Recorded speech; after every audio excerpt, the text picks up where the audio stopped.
The Texas Oak is the next event, and this will work a lot like the sandbag ladder that we saw at the CrossFit Games. But first, we're going to start with the tie break here, Adrian. Yeah, this is interesting, right? We're going to set the stage for any potential ties down the road through this event. We're actually going to race in the form of a farmer's carry, and this particular portion is for time. The tie-break portion of this event is underway. And it was Matilda Garnes who got across the finish line first in that heat. She was right in the middle of the field. And these times, again, will be used to break any ties that we see in the Texas Oak event. We can't overlook this. Even just thinking back to the CrossFit Games with that sandbag event, there were so many ties throughout the sequence. People getting eliminated at the same weight. And so, of course, then we resulted to a tie break that took place after the fact, and now we're literally setting the stage, knowing who's going to end up on top if there is a particular tie. Jerry, I know CrossFit athletes can ask a lot of questions. What kind of questions were you getting from these athletes as you were taking them through the log lift? I think the biggest one is the clean. It's really the most important part of it. Sets up for a good press. So, how the thing comes off the mats, into the lap, with the handles pointed down, to get that thing into a good rack position on the shoulders is very important to set up for a good press. We are resetting for the second heat of the tie break here on the Jerry can carry for time. You can see the lifting platforms there in the middle of your screen, right at home plate here at the Dell Diamond Stadium. And now we are set for heat number 2 of the tie break. And I think one lesson that we learned from heat 1 is that you have to be ready at the start line, and it's a sprint even to the bags. You've got to race to get set up, pick it up in stride, and be taking that first step en route to the finish line in order to have success. No hesitations. Top 10 athletes in the overall standings now taking the field for their run at the Jerry can carry. And again, these times only come into play if there is a tie in the Texas Oak.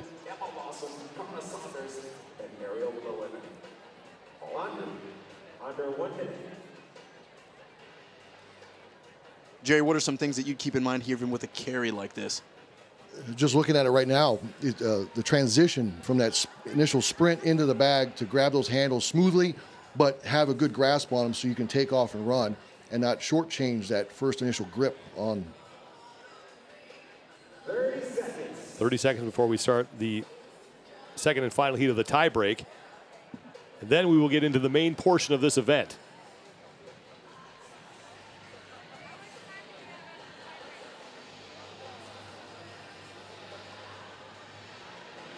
Alexis Raptis, who made the most of that appeal in the last event.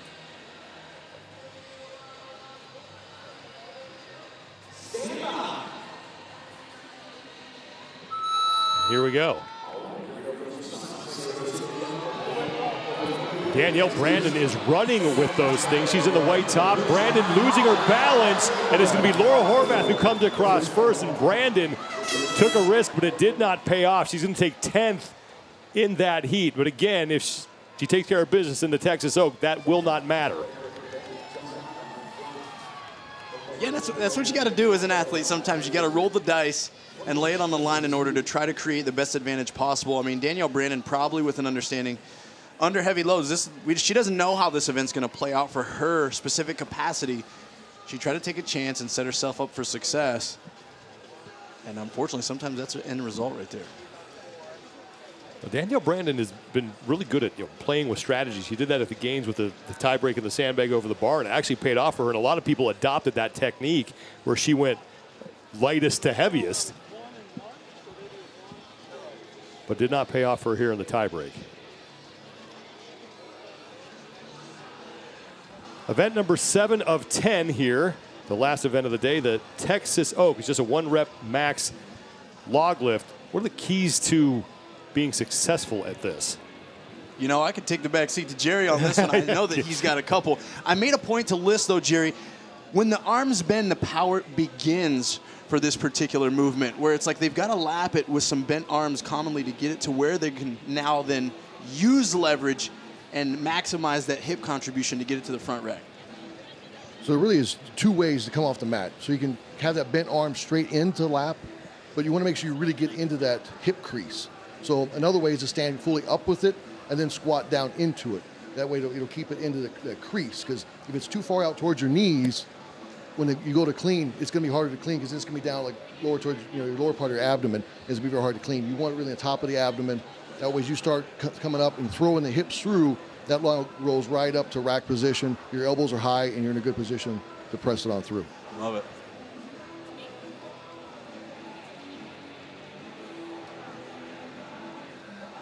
So Dani Speegle, who did very well in the sandbag ladder at the CrossFit Games, won that event, faced with another strongman implement here.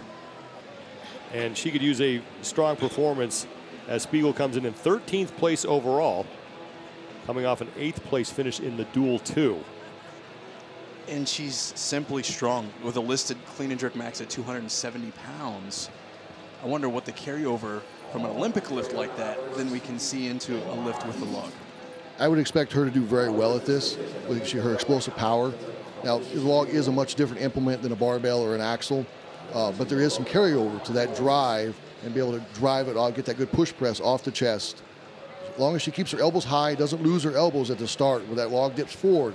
If that log rolls forward, then it's out in front of you, you're trying to press it. And I think wants to go straight overhead. So if she holds that rack position well and uses that explosive power she has, she's going to do very well. And one thing that we understand is technique matters no matter what it is that you're lifting. And while there's variance between a barbell and the diameter of a barbell versus a log, a lot of our athletes are used to generating force immediately off the floor and then being able to use their speed because of the whip that is created in the bar as that bar gets weightless. There's really not a time that that log is going to become weightless for them in this lift. No, never. You come in the clean, it's going to rest for a second in the rack, and then you're just going to have to explode out off your chest and keep that thing moving. Like I said, that's why it's very critical on that rack position to hold that rack position through the push press and straight over your head. You can't look at that log. It's got to be against your chin with your eyes in the air, and it's just got to go straight overhead. And I know that for me particularly, if I lined up and you tried to coach me through one of this, that'd be one of the hardest habits for me to break, is being willing to look up, arch through my low back a little bit, stay tight through my glutes in order to protect my low back and still be able to create the force through the ground. It's very hard to have the commitment, to get used to the commitment of taking your eyes off it and just launching it off your chest and not trying to watch it. Because a lot of times when an athlete tries to watch it, it will go away from them, they'll push away from the implement. I love it. These are some great things for us to be minding and watching through as we watch the competitors get ready to take the floor. And of course, they're going to do it in groups of 4 to start, right, Sean? They will go out 4 at a time. As they complete lifts, they will move on, and we will add 10 pounds per round until we get down to a winner. One of the biggest things I would watch for in these early rounds is the athletes that have the technique really down and they're really sound in the clean and in the rack position and the press, that they can carry that on through each round, where the other athletes maybe are trying to search and watch other athletes trying to learn as they go. That's going to be really crucial if they can just save energy and be the most efficient on each round as they go up.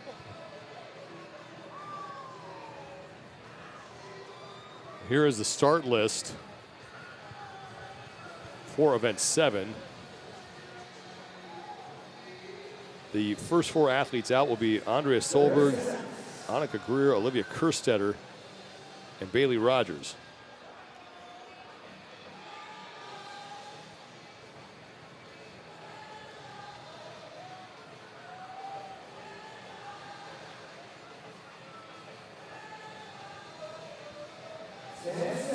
Ten seconds before we get things kicked off. The opening weight, 160 pounds. Again, from left to right, Andrea Solberg, Annika Greer, Olivia Kerstetter, and Bailey Rogers.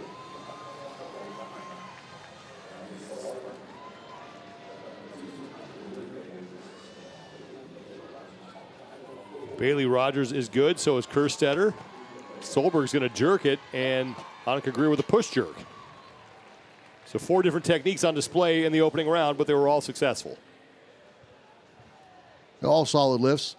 Only thing I would say on a couple of them on the cleans, where they're trying to kind of jerk it from the thighs, As he gets heavier in later rounds, it's going to be tougher to do. The lightweight, you can kind of get away with that.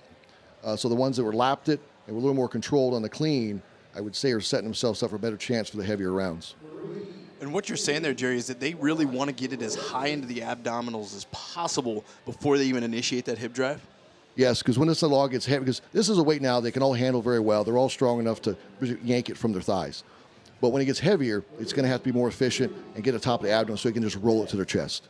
Next for Jacqueline Dahlstrom, Manon Anganese, Emma McQuaid, and Dani Speegle on the far right. She's closest to the camera, now on the right side of your screen, and that was no problem for her. McQuaid is good, Anganese and Dahlstrom all get through.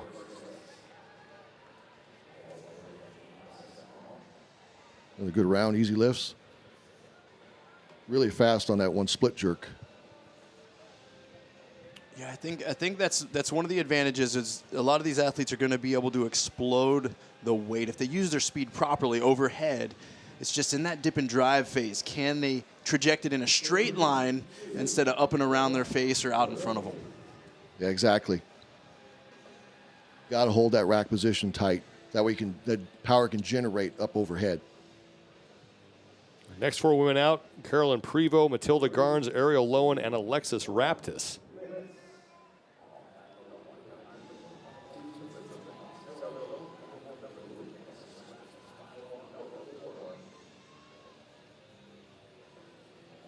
Garns is good, Raptis is good, Prevost no problem, and Ariel Lowen gets through.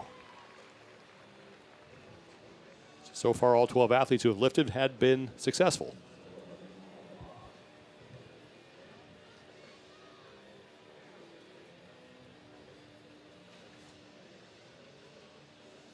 Next four, Cara Saunders, Amanda Barnhart, Emma Lawson, and Ellie Turner.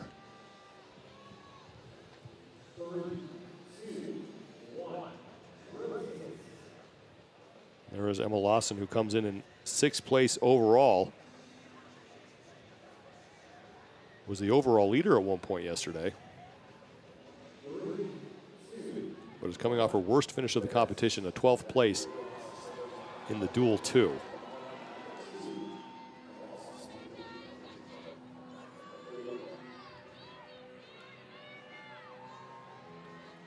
Barnhart, Saunders, Lawson, and Turner, all good. 4 athletes remain. And then we will increase the weight to 170 pounds. And I would expect these early rounds, these are incredible athletes. They should crush these early rounds, which is what we're seeing right now. They're all handling it very well.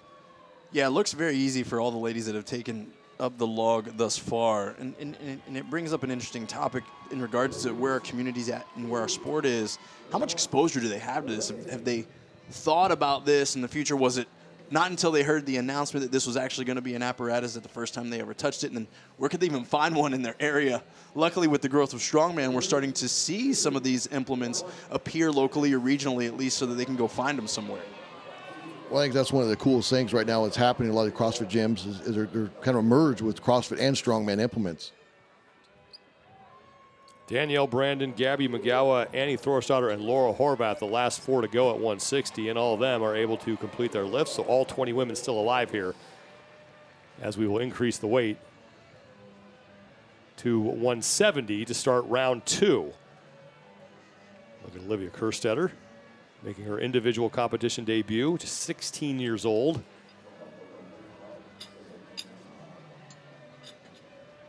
And these aren't the typical Rogue log you would buy from Rogue online. These are special made for this competition to simulate that wood one they're going to get to in the later rounds. That way it's not going to be such a shock when they get to that big wood log. So these are made special just for this. So these are a little more cumbersome even than just a regular log that you would see in most gyms.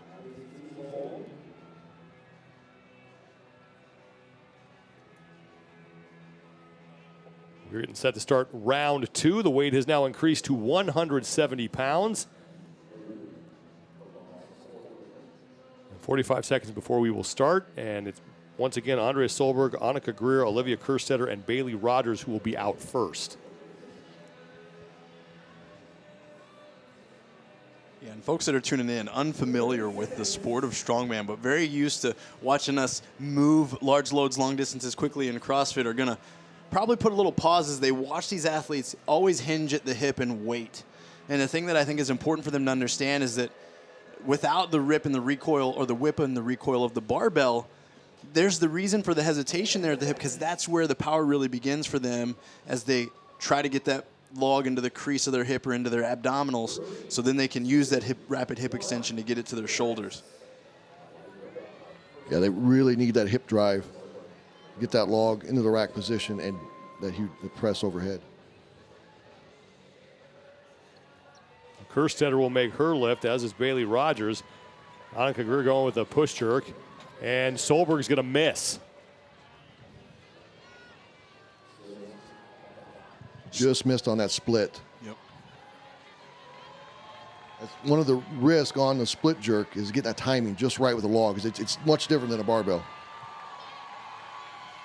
Solberg with another attempt and not able to get it. So Andrea Solberg will be the first woman out. Jerry, a lot like you mentioned, the missed timing there, and the log ended up out in front instead of up overhead. Exactly. And once it's out in front, it is impossible. I mean, you watch your best pressers in the world with the log press, the log gets out in front of them, it's not going to happen. It has to be going straight up and overhead. Next four out, Jacqueline Dahlstrom, Manon Anganez, Emma McQuaid, and Dani Speegle.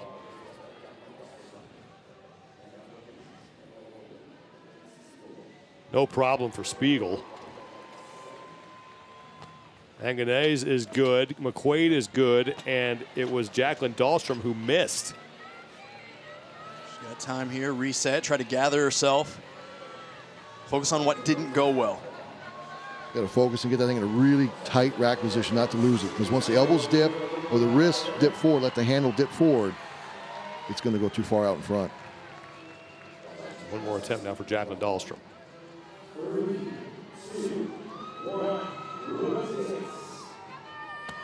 And she will make it. If she didn't nail on that press, that was really, if she could clean up the clean a little bit instead of that tug from the thighs, because it's really affecting her press. Because you see how she really has to yank on it? If she get coiled down into a lap position, would help her set up for better press, especially the later rounds. Carolyn Prevost, Matilda Garnes, Ariel Lowen, and Alexis Raptis, the next athletes to go. Garnes hits her press. Raptis is through. Lowen makes it, as does Carolyn Prevost. It's really starting to show, though, where the athletes are going to find the struggle. And you mentioned this already, Jerry, but it's really keeping that torso in as much of a vertical position as possible. These athletes want to allow that log to almost pull them forward, elbows drop, less than optimal driving position, and then we see them struggling overhead. Yeah, the hips kind of got to be rocked through. You want that weight kind of back over center, so the hips kind of have to rock through so you're back on your heels so you can generate that power up through your heels, hips, up through your shoulders, up to the lockout.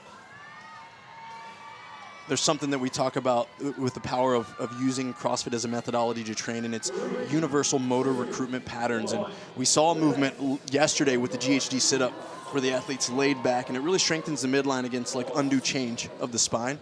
This is a great example of that because they're under load, they're arched back, but they have to keep that position to have success and not let the load change, of course, the position they want to be in. Exactly.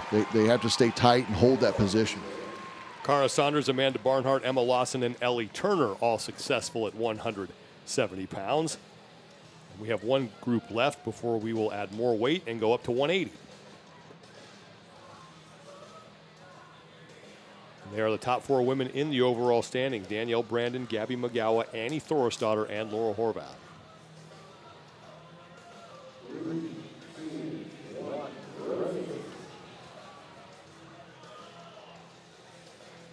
There is Annie Thorstadter, second place overall coming into this event, but she trails first place Laura Horvath by 60 points. Horvath has been on a tear, winning the last 4 events.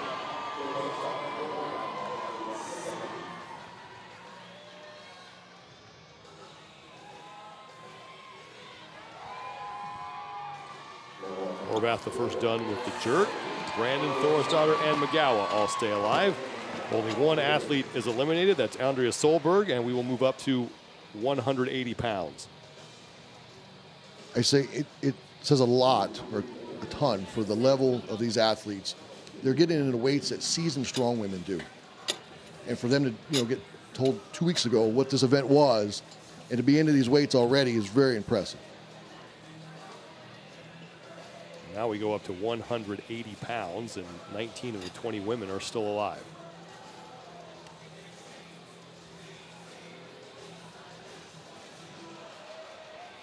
Jerry, I heard the same thing about that sandbag event from the CrossFit Games. Some of the females from the strongman world were saying that because of the weights that Dani Speegle and some of these other women were capable of, it literally pushed the strong women to say, oh, we've got to get stronger. If these generalists are able to move these loads, we've got to be much more. Exactly, and they found out about 2 hours ahead of time what that event was going to be. And right now there's some competitions coming up in strongman that they're doing a sandbag to shoulder, and they're struggling with weights less than what they did there. So it says a ton for these athletes. Annika Greer, Olivia Kerstetter, and Bailey Rogers will be up first at 180 pounds.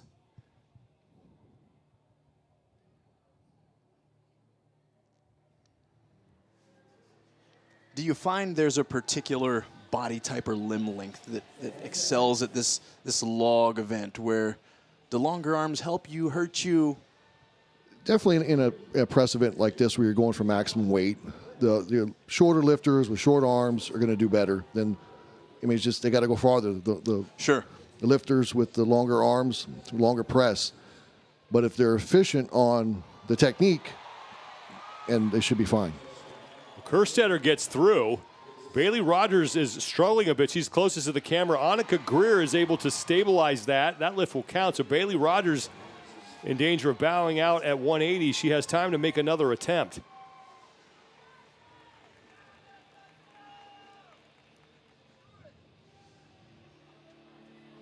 Oh, Rogers getting pinned by the log there, and now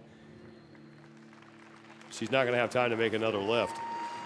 And that's an example, like you were expressing there, Jerry, right? She's not getting under and into the load enough to establish or initiate that clean. We're getting at weights now that it'd be very hard to do that kind of that tug clean from the thighs. And you can see there, once it finally came up and she wasn't going to be able to catch it, it took her off her feet. Next four up, Jacqueline Dahlstrom, Manon Anganese, Emma McQuaid, and Dani Speegle.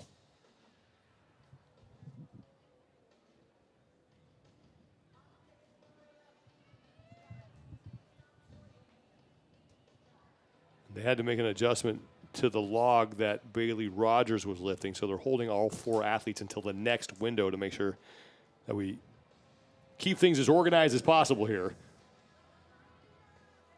Yeah, and again, that's again a test of the athlete's psyche. Adaptation on the fly. You feel like you're ready to go. Your adrenaline's pumping. Your physical and psychological arousal's there and peaked, and then they say, no, not yet. And you got to gather yourself. You got no choice. I think that's where you find the real gamers that can make that on-the-fly change and not affect their mindset. Yep, all day. It's something we've watched these athletes battle through over the first 2 days already. Round two here at 180 pounds.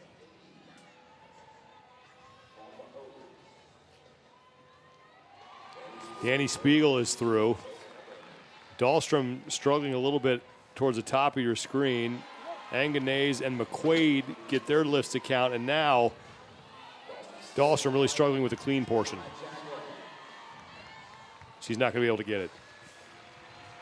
You can see her, when she had it in the lap, she was almost in a good position, but she's leaning a little too far forward where the log is out towards her knees. So as she starts to come up, the log actually is away from that crease of her hips. Right. So you want to be a little more upright when you get down in a lap position so you can keep it closer into the hip. That way you can use your hips for that drive.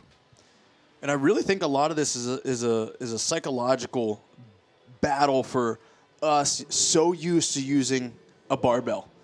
Because we're used to hearing Coach Bergner say, when your arms bend, the power ends, and trying to stay as long as you can until you jump that weight off the floor and it becomes weightless. And this is almost very contrary to that. A huge learning curve. Absolutely. Tilda Garns, that lift will count. Alexis Raptis is through, so Carolyn Prevost and Ariel Lowen still out there, and Lowen fights through that. And Here's Prevost.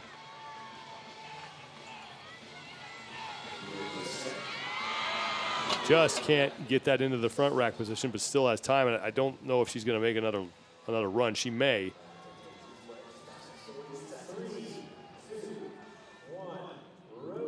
Oh, she got it. Prevost's got a chance.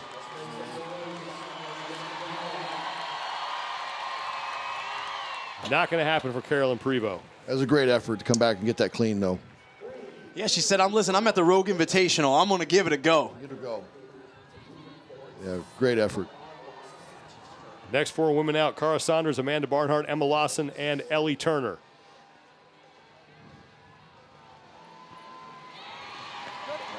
No problem for Barnhart.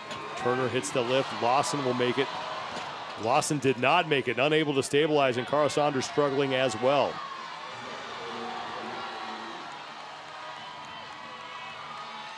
Stay back on that dip.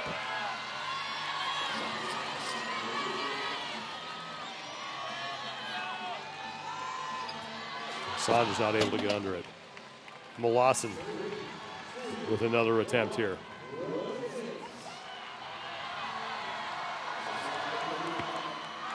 And Emma Lawson is good. Wow. Huge. Not bad for a 17-year-old. That's incredible. Top 4 women in the overall standings to close out round 3. Danielle Brandon, Gabby McGowan, Annie Thorstadter, and Laura Horvath. No problem for Horvath. Stumbled a little bit there, but that will count. McGowan's through. Annie Thorstadter presses it out, and Danielle Brandon stays alive. Danielle faring pretty darn good with this apparatus so far. I think she has a tremendous overhead position, so she can get in a good drive position. She's going to have success as long as she can get it where she's comfortable. She's getting a really great explosion off her chest. And being probably one of the tallest athletes out there with probably longer arms than most, she's doing a really great job of getting that overhead quick. We are down to 15 women now, as 4 more were eliminated there in round number 3, and now we move to 190 pounds. Annika Greer and Olivia Kerstetter, 2 of the youngest competitors in the field, will be up first.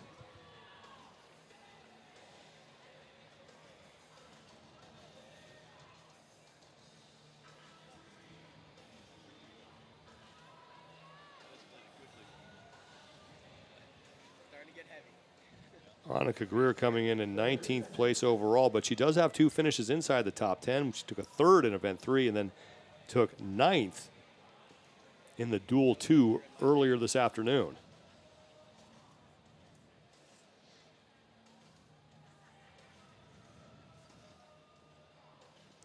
And Annika being one of those athletes, she openly admitted she loves to squat. So you'd like to think that some of these strength modalities will be in her favor. Don't have particular numbers, though, for her clean and jerk. Olivia Kerstetter, at just 16 years old, is extremely powerful. She has a listed 270-pound split jerk.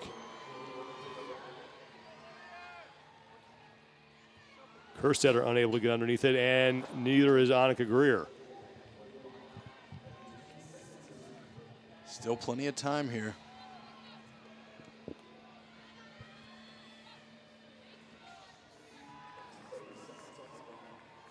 As long as they start the lift before the 1 minute ends, it will count.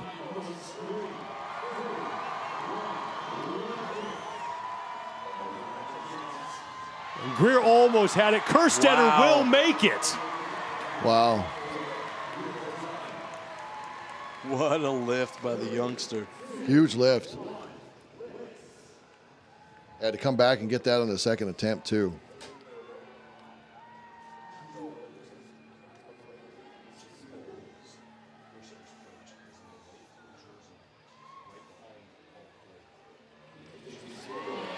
Dani Speegle gets through 190 pounds. She's out there with Emma McQuaid and Manon Anganez.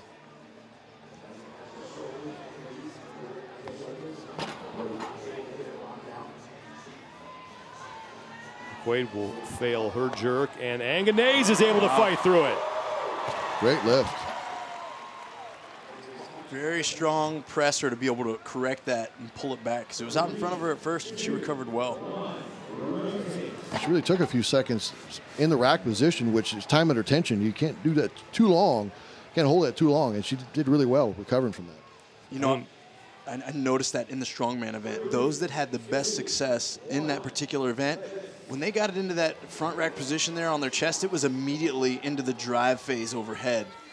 And it seemed to reduce the overall, of course, time under tension like you're describing. Yeah, exactly. As soon as you can pull tight, get that to the rack, and just go.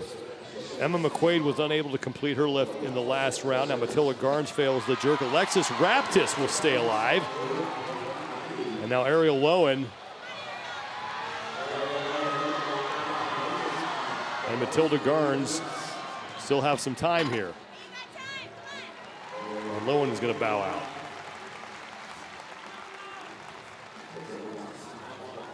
Come on.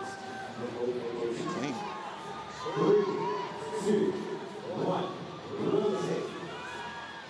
Garnes just doesn't look like she's got the power to get under that.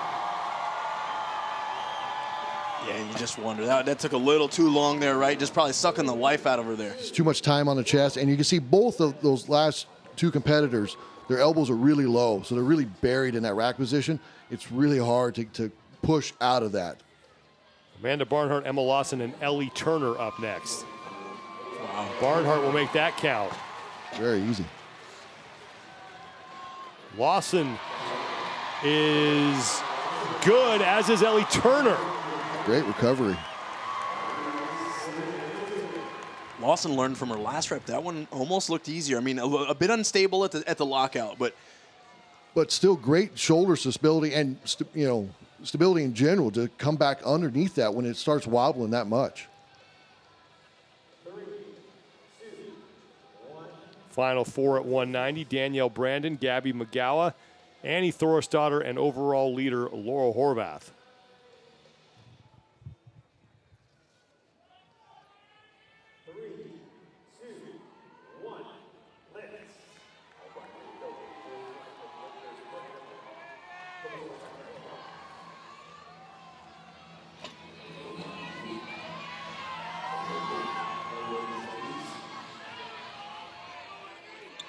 Brandon can't get the jerk to go. Horvath misses. Thorstadter hits it.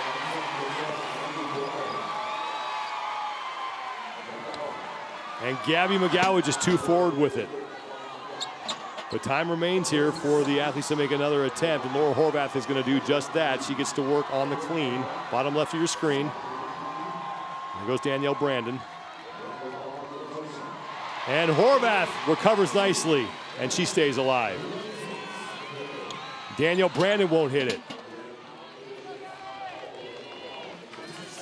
There's Gabby McGowan, and she will make it. wow. Great comeback there. Yeah, big second lifts by both McGowan and Horvath there. As I'm watching their drive position as they go overhead, it's interesting to me because, not to get too nerdy for the viewers, but when we work level ones and we teach people about the push press or the push jerk, we really talk about stacking the shoulders and the hips in the dip phase.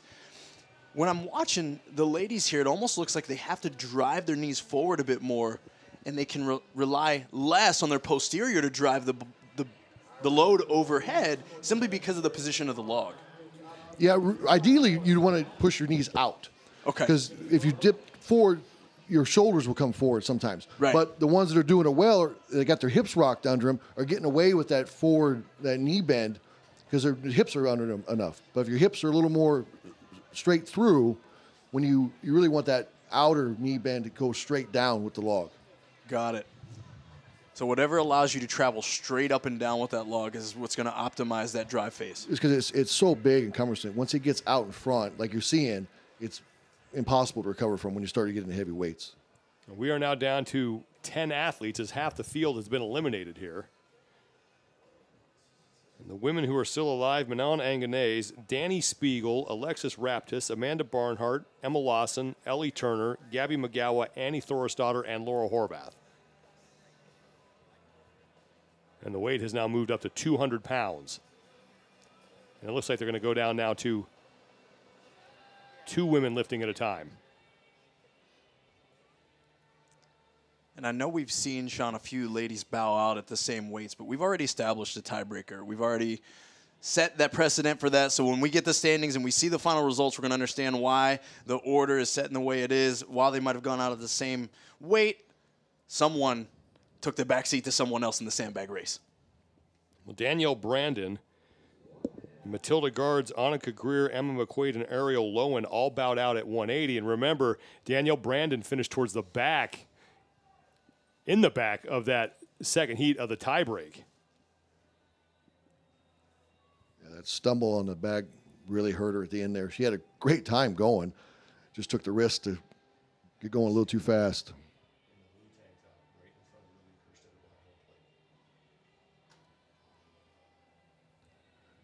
This is going to be a big round at 200 pounds. They're getting some serious weight now. Serious weights here. Unexplored territory for almost all of the field here, unless they've been doing some secret training and certainly not posting it on social media. I can't say that we've seen ladies ever experience this type of loading with an apparatus like this in the form of the log.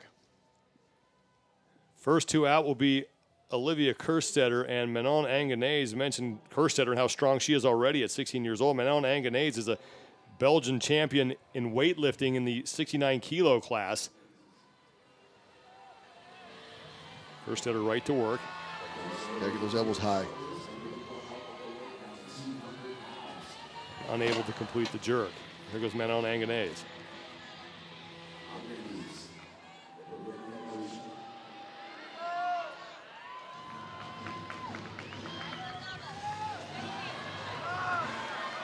The longer she stands there, those elbows keep getting lower and lower.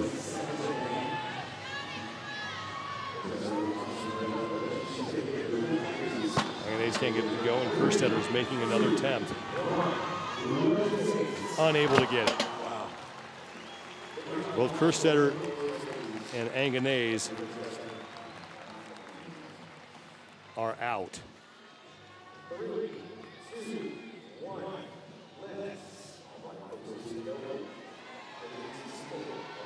All right, here we go. And Speegle's made easy work of the weights so far. Speegle on the left, Alexis Raptis on the right, 200 pounds on the log. Raptis really struggling with the clean. No problem for Dani Speegle. Very easy.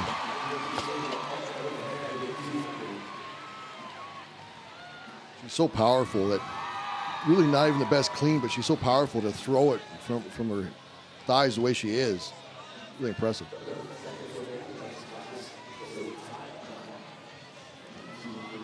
And we see that in so much when it comes to external loading. It's like if you've got enough of a buffer, you can get away with certain things that other athletes won't be able to get away with.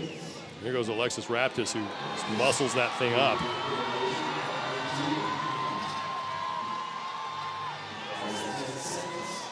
Just trying to find some balance here before she attempts the jerk. Not It's too unstable. able to do it. It's a long time to brace with 200 pounds across your chest. And since Raptis bled over into that next 1 minute window, we're going to take a quick reset as Amanda Barnhart and Emma Lawson will be the next 2 out. Barnhart, another lady who has made all of her reps up to this point look pretty light. Jerry, have you had the room close in on you, ever going shoulder overhead with one of these logs, meaning like started to black out? I've had that experience with clean and jerks and shoulder overhead with a barbell. I didn't know if it's the same with a log.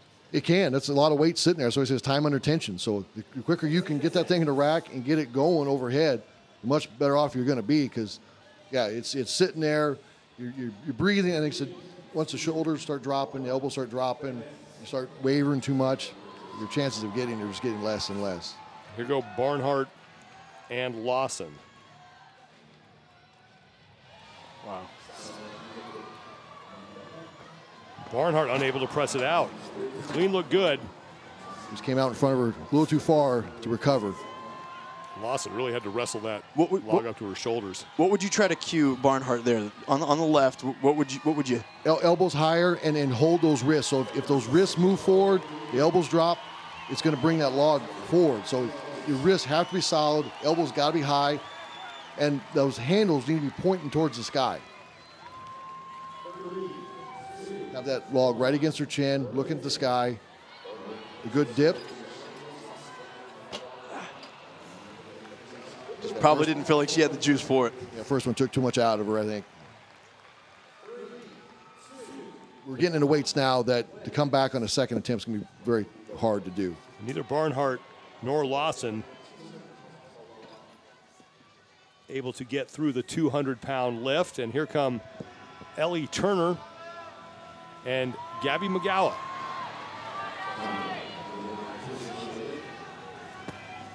Good for Turner, and McGowan struggling with the clean.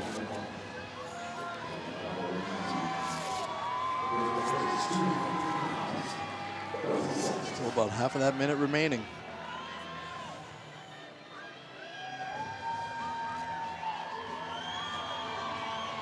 McGowan for her second attempt on the right, and here comes Ellie Turner.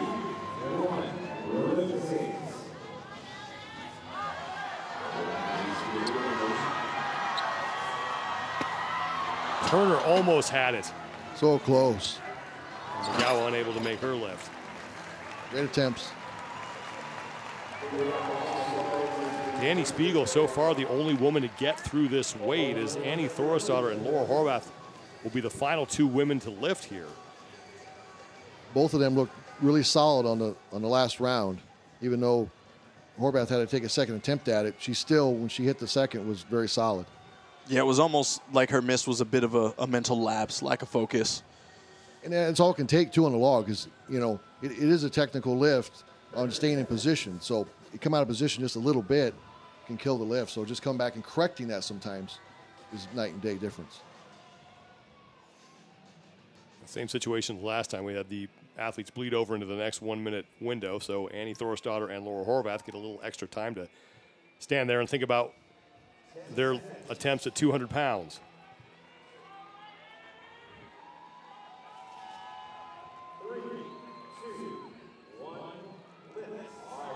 Here comes overall leader Laura Horvath. Two-time fittest woman on earth, Annie Thorisdottir. Horvath struggling with the clean. Thorisdottir able to get that to her chest. Finish. And now Horvath has herself situated. Gotta go. Horvath almost got that. Thorisdottir unable to complete the lift. She held it for a long time in the rack position, and the elbows just kept getting lower and lower. Both Thorisdottir and Horvath making a second attempt.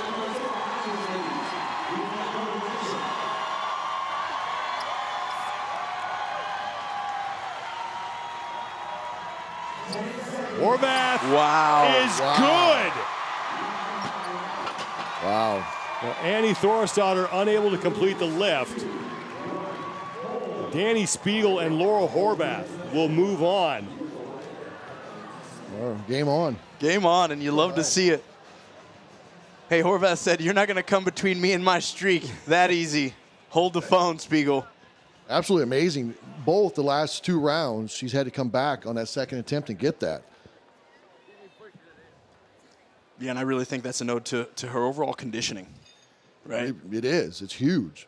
Because you're getting into weights that you can see most of them had no shot on their second attempt. With two athletes remaining, we will now move to the Texas Oak.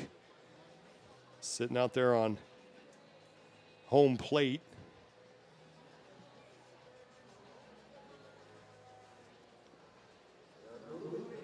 We're not going to get to that yet, actually, as they're moving one of the other logs up to the main platform that is in the middle. And the weight will go up to 210.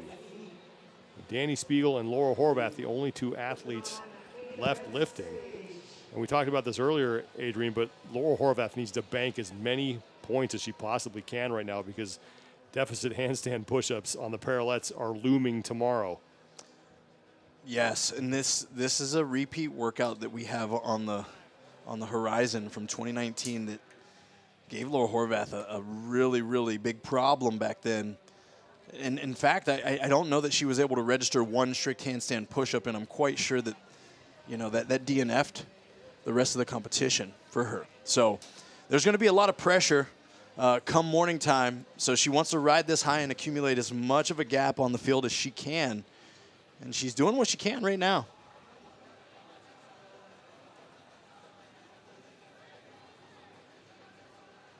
Yeah, she really has been incredible in this log, especially these last 2 rounds, to miss and come back in the second attempt on those heavy rounds and still crush it.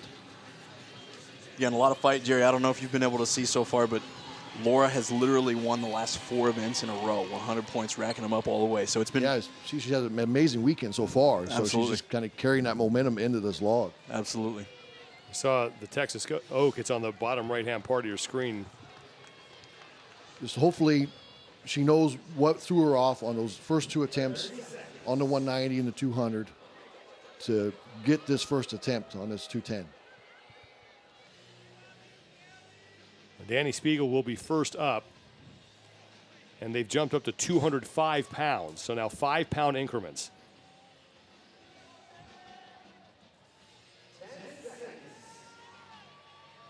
Speegle coming in 13th place overall at 260 points, and has already guaranteed herself her best finish of the competition with at least a second place here in this event.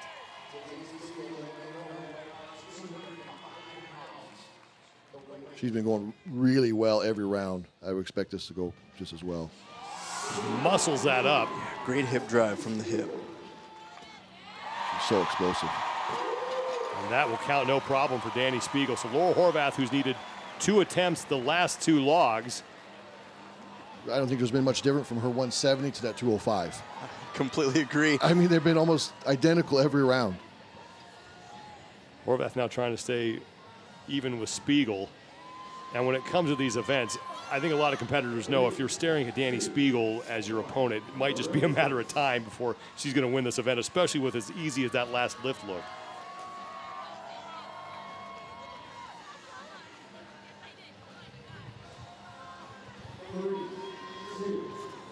Laura Horvath, first place overall after winning the last 4 events, 495 total points. She will finish at least in second place in this event. 205 pounds. Get those elbows up. Good adjustment. Time, gotta go. Horvath not able to get underneath that. She will try and make another attempt, but in the big scheme of things, she's already finished in second. So 95 more points are going to be added to her total. She did the last 2 rounds. Let's see if she can come back and get that second again. Got the practice rep in. Now it's time for the real one. Elbows high, set, go. Just not able to make it. So Dani Speegle is going to win the event. Laura Horvath will finish in second. First event win here for Speegle at the 2022 Rogue Invitational. All right, and what do we say, folks? I say they continue to bring out the weights for Dani Speegle. Let's see a show. I want to see what she can do. I mean, it hasn't got heavy for her yet. Well, one of the judges was talking to her, and Speegle is going to make a run at the Texas Oak. All right. Hey, this is what you love to see. There's literally no more points left for her to earn. It's out there. We might as well lift it. She's going to put on a show. I love it.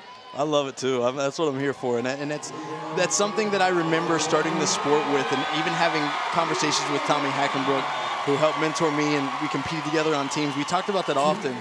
Is put on a show for the people that are willing to come out and support you, because that's a part of the gig. It's a part of the deal. 100%. Fans are here. They pay good money to be here, support the athletes, put on a show for them. That Texas Oak was made specially for this competition by Steve Slater and his son Landon, and it is very similar in design to the one that the Strongman used in the prior event. 215 pounds for Dani Speegle. That's going to bring this crowd to its feet. Yeah, get on your feet, folks. Support this lady. Everybody wants to see this. And she's doing it for them. She got 100 points in her purse already. She's going to crush it.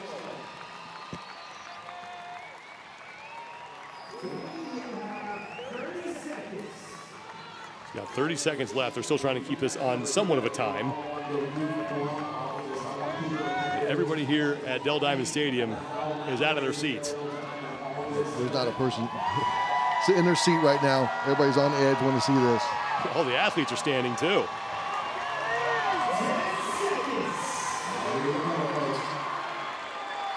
These are the fun moments where the crowd's up, they're all screaming, your fellow competitors are behind you screaming. Creating memories, right? It's huge. I mean, it just shows the camaraderie of the sports, right? Strongman's the same way.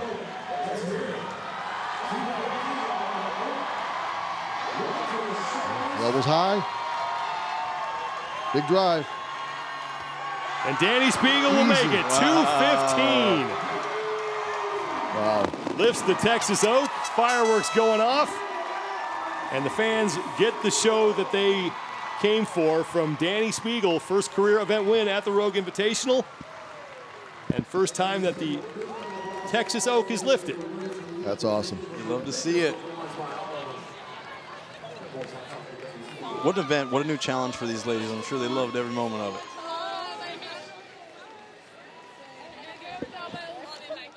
And that makes the Dani Speegle fans extremely happy. And it will make Dani Speegle happy, because she adds 100 points to her total. Came in 13th place overall, looking to punch into the top 10. Getting the hug from Marilyn Lowen and Laura Horvath, who continues to pile up the points here.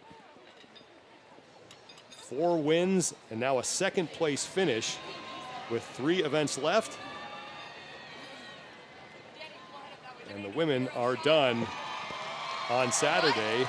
And Dani Speegle closes things out with a bang as she tears through these logs and then lifts the Texas Oak. Great elbow position, as you mentioned, Jerry. Flawless on that jerk. Yeah, her press is amazing. She gets so much drive. I honestly, if she could clean up the clean and make it more efficient, because she's got so much power, she's just almost like curling it up. If she could get more of a textbook clean, I'd be curious what she would do. I mean, she would challenge some of the best strong women for their log press. And that's 200 pounds right there that we just witnessed. Yeah. This is the lift at 205. And when she hit this, you knew it was pretty much over. Incredible performance. She's got to be stoked with that. Crush that 215, be the only one, get a shot at it. And this was just for style points. Yep. And she made it count. Dani Speegle, an event win, and she is with Kiki Dixon. Dani, congratulations on your first Rogue Invitational event win. You didn't have to do the final log, but you went for it anyway. What was the motivation behind it? Well, it was like the wooden log, and they were like, well, you can do it. And I was like, yeah, I'm going to do the wooden log. So it was an easy choice. It was so fun and exciting to watch.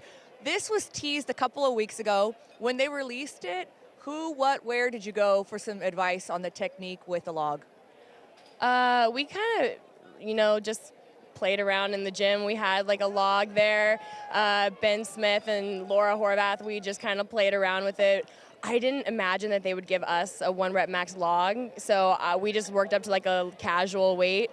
So this was great. This was a shock. It was very fun. It's always fun to come out and do new stuff, just like at games with the sandbag clean ladder. It's fun when there's like new implementations, especially on the strength side, because it gets boring after a while just doing a clean and jerk and a snatch. So I like that they're getting creative with it. It's been fun. It's been fun from both ends. It's been a pleasure to watch, and congratulations. Thank you so much. Really appreciate it. Events. Laura Horvath continues to lead, 590 total points. Gabriela Magawa now sits in second place, 10 points up on Annie Thorstadter as Thorstadter drops down 1 spot. Ellie Turner climbs up 1 spot into 4th, and Danielle Brandon now sits in 5th place. The women are done. The log lifting will continue after a quick break. The men coming up next for event number 7, the Texas Oak.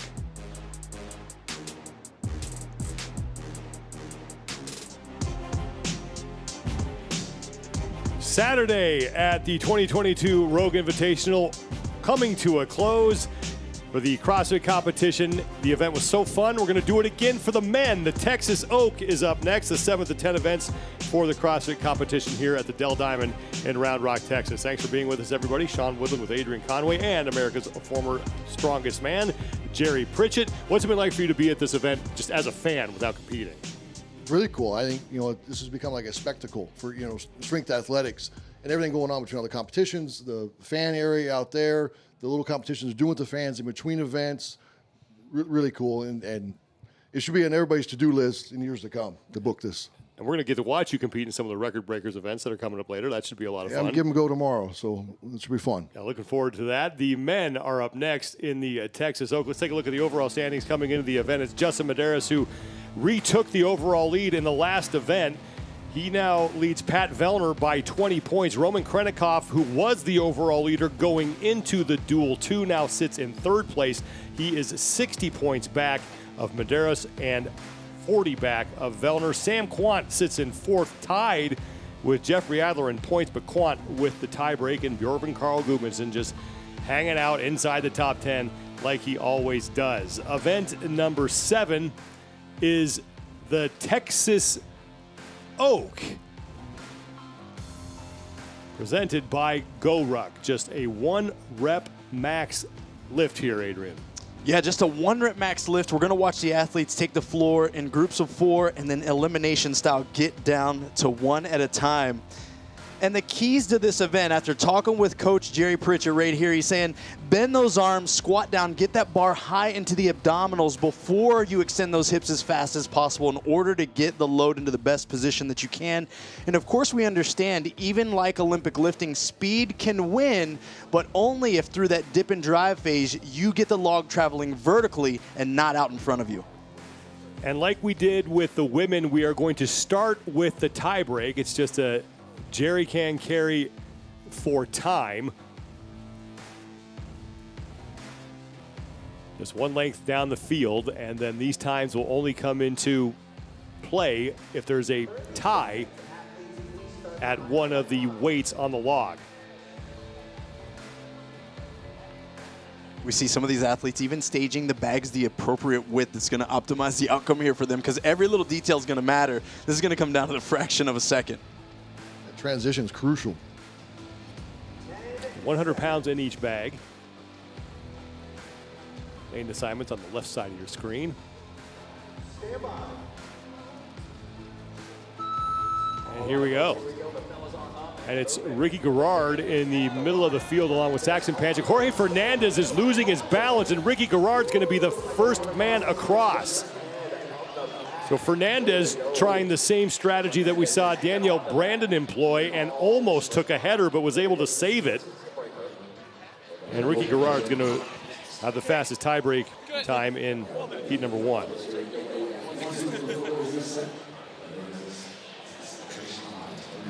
There with Tim Paulson on the right and Nick Matthew, who is not wearing a crop top. I wonder how this will affect his performance here, Sean. Must have hid the scissors from him. We'll get reset for the second heat of the tiebreak, and then we will get into the main part of this event.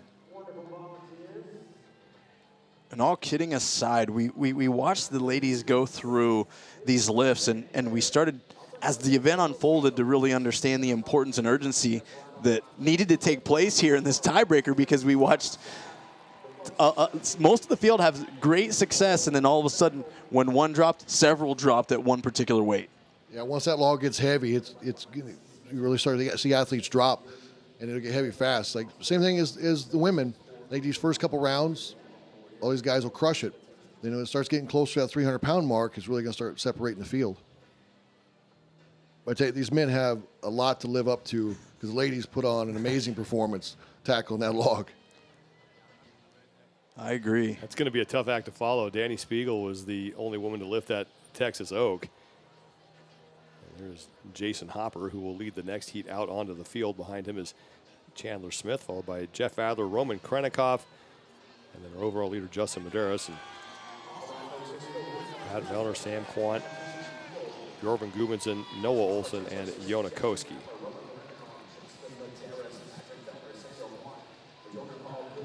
£100 in each hand for these men. One trip down the field to establish their time for any potential tiebreak that is needed during the lifting portion of the event. Final event for the CrossFit athletes here on Saturday night. Only 3 remain after this. We know 2 of them. We do not know the 10th and final event.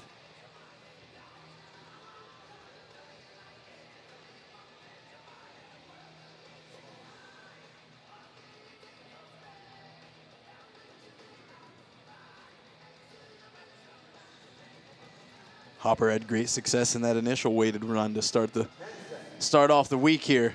Can he replicate it on this?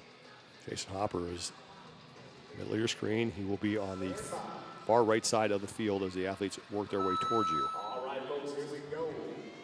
We're underway.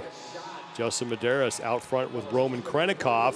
This one is pretty even. Jeff Adler. Adler with a great looks like push. he was first. No idea who finished second, as That was a tight race. everybody came across at about the same time. Wow.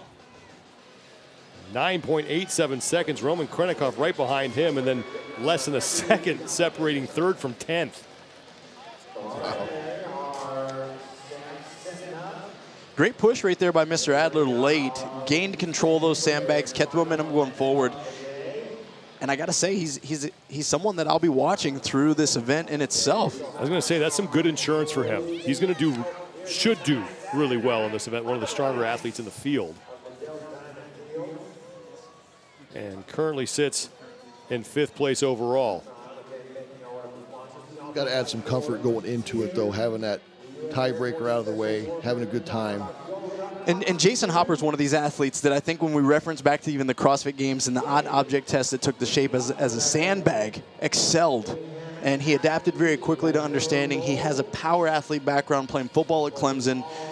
We know that he can do well with external loads, and now it's really going to be up to seeing how can he adapt to this new implement in the form of a log. I would expect, well, like he did on the sandbag, like we saw with the women that excelled on the sandbag, that excelled on the log. There's a lot of carryover to having that explosion, have an explosion in the hips, to be able to get that log to the rack position quick and to get that power to drive it overhead. Yeah, when we think about the lineup that we've got here, we've got men with clean and jerks over 355 pounds from Chandler Smith, Saxon Panchik, Jorge Fernandez, Tim Paulson, Ricky Garrard, Jack Farlow, Nick Matthew, and Jeff Adler all coming in above 355 pounds. Boy.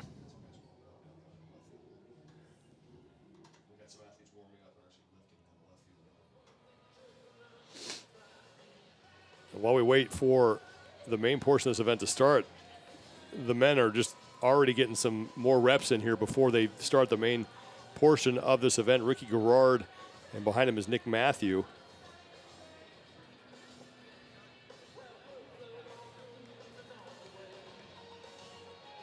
See Ricky Garrard working on that technique where he deadlifts it and then gets underneath it.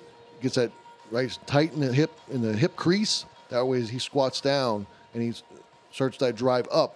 I think starts nice and close to him so he can roll that up to his chest. Heinrich Happelainen getting some reps in. There's Tim Paulson stepping up. About 3 minutes for these men to continue to warm up before we're actually going to start the main portion of event number 7 as the sun is setting here on the Dell Diamond Stadium in Round Rock, Texas. A very busy Saturday, and we still have 1 day left of competition. And still to come later on this evening, we will crown a Strongman champion for the 2022 Rogue Invitational. Texas Oak is event number 7, though, for the CrossFit competition presented by GoRuck. And there is that beautiful implement designed by Steve Slater and his son Landon, very similar to the one that we saw the Strongmen use earlier. Really awesome equipment they build. between Rogue and Slater. Just amazing equipment. Strongman and CrossFit now. We still have the Rogue coaster out there in left field. You can see that in the upper left-hand part of your screen. Just massive sitting out there.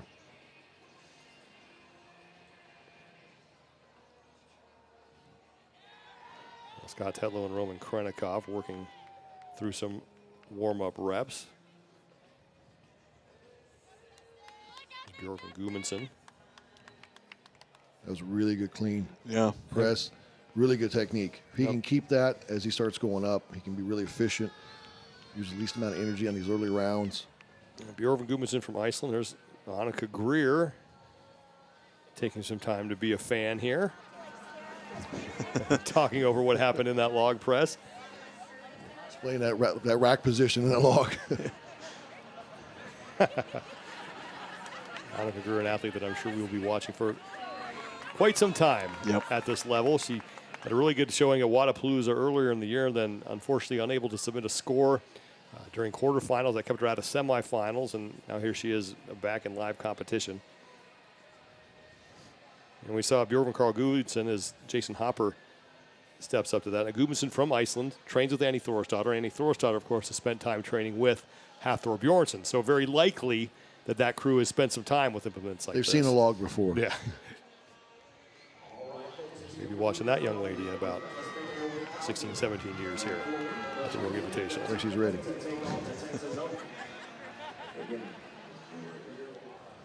Now the men are making their way out onto the field. We will begin in the same fashion as we did with the women. 4 men will lift at a time until we get down to 10, and then they will reduce that to 2 at a time, and then we will finally end up on the Texas Oak to decide the winner. You know, and my big thing I want to point out to anyone that's watching this is if they wonder where all the chalk has gone and the chalk shortage throughout the world, it's here. It's here tonight for this event across all the shirts and all the logs. It's all in Round Rock, Texas right now. And I think a lot of affiliate owners are having heart palpitations looking at all the chalk that is being spread all over the place. They do not want to see that duplicated in their gyms because someone's cleaning that up. And we know it's not the members. No, true shout out to all the affiliates out there. And, of course, all the good members that are cleaning up their own chalk and minding the mess that they create each and every day they come in to grind. We are about set to get started. The first 4 men out will be Scott Tetlow, Jack Farlow, Lazar Jukic, and Tim Paulson.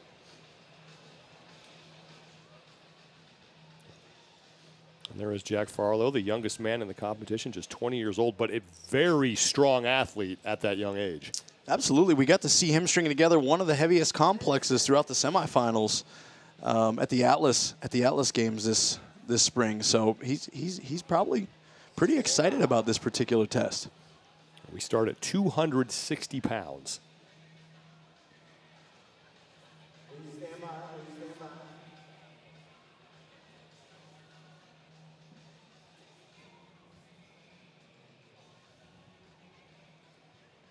Great venue here to host this competition. Second straight year that we've been here at Dell Diamond Stadium. Second straight year we've had the hill out in center field. And then we had the Tower of Power that was out there in the left field corner. That's not there anymore. But it did look like a carnival here when they had everything set up. Strongman carnival. Yeah, the roller coaster out there. You had Zeus in the middle of the field. Would not recognize this place as a baseball diamond. Really amazing that the work and effort, time that Rogue puts into this. Yeah, the manpower, especially all the volunteers. Yeah. Could never make an event like this happen without them. First round is underway. Scott Tetlow, Jack Farlow on the left, Tim Paulson, and Lazar Jukic on the right.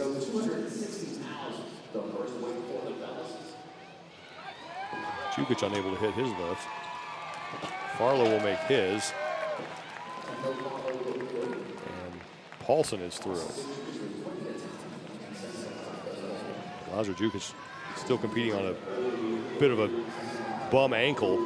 He rolled it in the opening event on Thursday. And just not able to get through that. Yeah, that would really affect his power, trying to put those heels through the floor to push that overhead. Next 4 out, Jorge Fernandez, Heinrich Happelainen, Saxon Panchik, and Nick Matthew. 3, 2, 1, lift.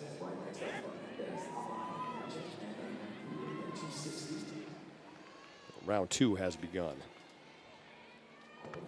Nick Matthew is through. He's in the upper right-hand part of your screen. Happelainen and Fernandez hit their lifts, and Saxon Panchik failing.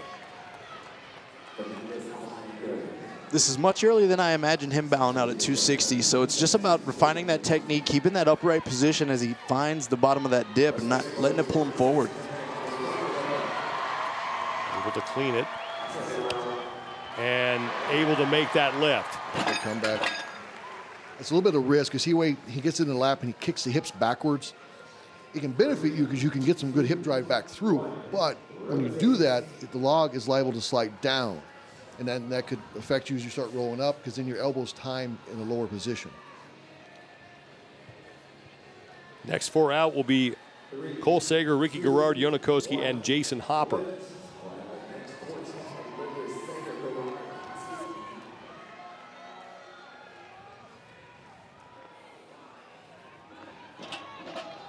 Sager unable to clean that weight. Hopper will get through. Koski fails the jerk. Garrard is fighting his way through it, and that will count. Sager and Koski have yet to complete their opening lifts. Sager's going to be unable to complete that. Now Yona Koski to stay alive. And he will do it. Got it. Great job, great recovery by Yona. You know, it was one of my initial thoughts is that the men are going to have to be more technical than the women in order to hit equal weights in an event like this. Yeah, at this weight, to do that, you know, almost like a curl where they're trying to pull it from their legs up, it's getting really tough. At 260 pounds to do that, you can see that with some of the athletes. When you do that, you're really taking it away from your overhead. Right. You get an overhead in the rack position. Noah Olson, Chandler Smith, Bjorgvin Gudmundsson, and Jeff Adler.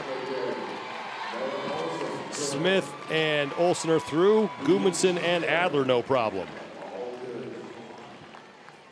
We watched the strongman take on a log lift earlier at 360 pounds, and most of them seemed like went with a minor push press or a press. Why don't they push jerk or jerk more with that weight?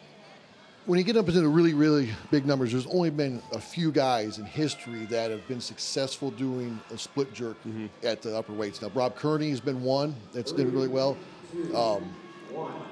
Misha Koklaya from Russia years ago, he was very good at the split jerk. But most strongmen haven't been that successful and don't have the timing and don't have the background as some of like these guys that do some of the Olympic lifting to do that split jerk efficiently. I think about the frame of a lot of strongmen, too, in comparison to our athletes out here, where there's a constant balance, of course, of mass moving mass. And in our sport, we have to do so much body weight dependent tests and events that we really got to manage the amount of size that we put on. And, of course, that directly affects mobility, hitting particular positions. Pat Vellner in a bit of trouble here. He failed his first attempt. Second place overall coming into this event, and he cannot afford to let Justin Medeiros gain even more ground. And Vellner takes that thing for a dance, but he's going to save it. He was close to that edge. That was an amazing save. Once his left leg hit the pad, I thought he was going down. What a save. I'm really glad he saved. That would have been bad on an ankle if he'd stepped off that. You're about a 3-4 inch drop off the back of that platform. We will reset now and add some weight to the logs and move it up to 270. We had just 2 men bow out at that opening weight, Lazar Jukic and Cole Sager. Let's take one more look at Pat Vellner, who was all over that platform, but able to save this lift on his second attempt. First one no good. And He really needed this. Yeah, and I think it can be ignored that the overall stamina that it takes to go give this another attempt and finish it successfully the way that he does here in a moment.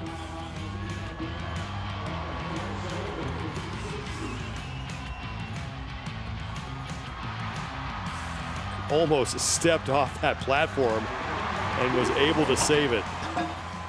And it really looks like he's doing that with no belt, or maybe a very thin neoprene belt. Jack Farlow, no problem. Tetlow is through. Tetlow looking strong on that. Tim Paulson is in the upper right-hand part of your screen. Paulson will get it.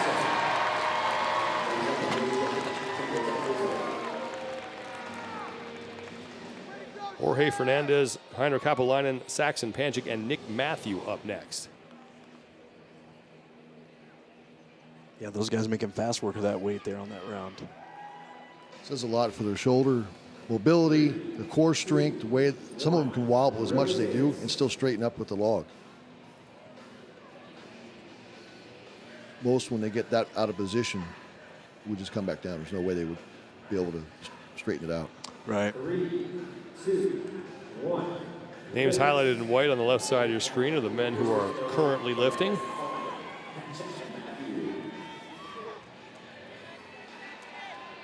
Fernandez, Hapalainen, Panchik, and Matthew.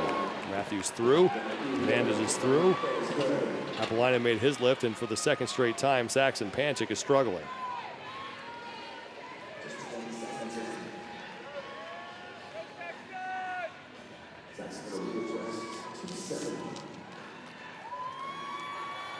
Much faster clean there.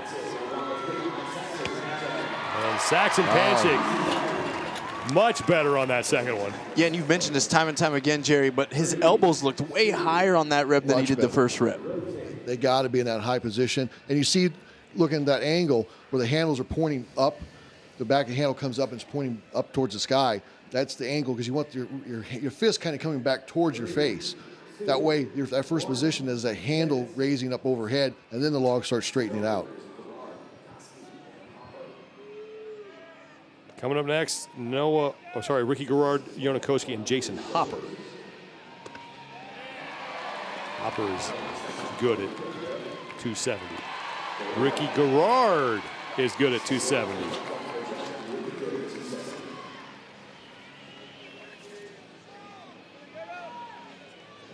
Yona didn't even take an attempt at the shoulder overhead here or the jerk on that last rep, so I wondered if he felt like he was in a bad position.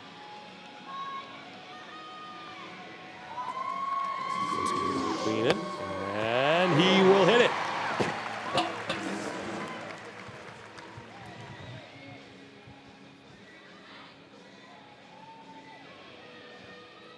Next four out, Noah Olson, Chandler Smith, Bjorgvin Gudmundsson, and Jeffrey Adler. 2, 1, lift.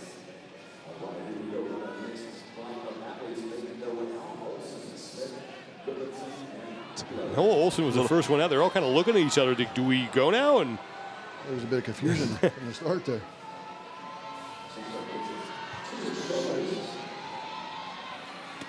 Chandler looking sharp. Chandler Smith is a good press. Gudmundsson is good. Jeffrey Adler is going to drop it. So he and Noah Olson have yet to clear this weight. Olson trying to get the crowd behind him a little bit. Jeffrey Adler stepping back up to 270 as well.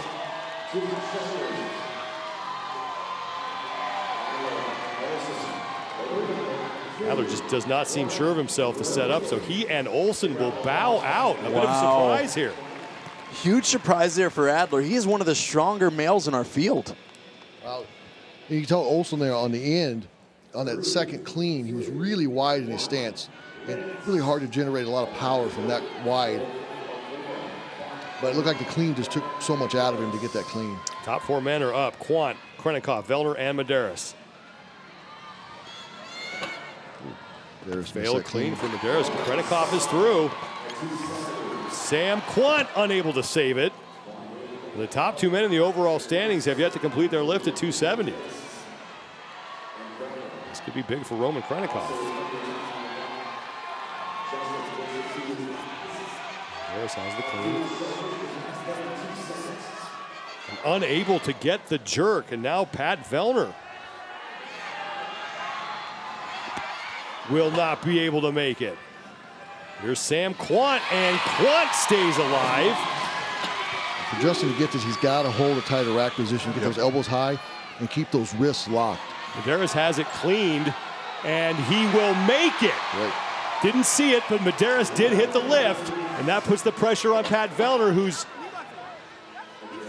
There seems to be a problem here. Medeiros made the lift, and I think someone told Vellner that he wasn't able to go. Vellner was saying Medeiros was able to go. Why can't I go? So now the judge is coming over to get this thing sorted out.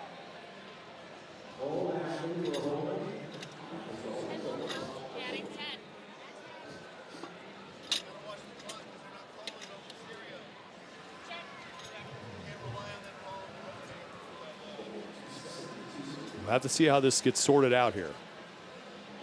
Yeah, and I think the general confusion here is simply that Medeiros made his lift as time was expiring.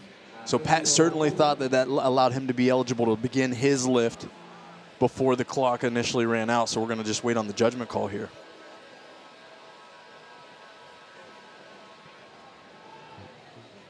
Let's look at Medeiros' lift here, the successful lift. This was his third attempt. Yeah, third time's a charm. I was extremely impressed that he had it in him to execute this. But just like you called, Jerry, his elbows were higher. He was in a tighter position. And honestly, the jerk there looked pretty easy for him once he got in a good position. Looked great. And the last one, if you watch it, as soon as he went to dip, he lost his wrist. Like, instantly came forward. So the lift was over before he even got much, started to drive. He lost it on the dip. Now, there is a chance that Medeiros timed out, and that they're going to review it right now to check it. And that would be big because Roman Khrennikov was successful at that lift.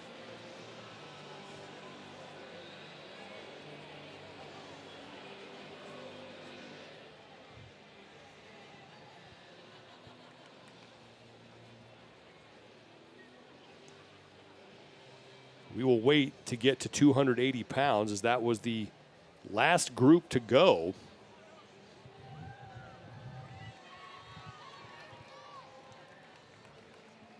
You know, even as we kind of wait for the judgment call here and seeing how we advance forward, Chandler Smith's one of those athletes that we kind of had our eye on with moving this log and having success here.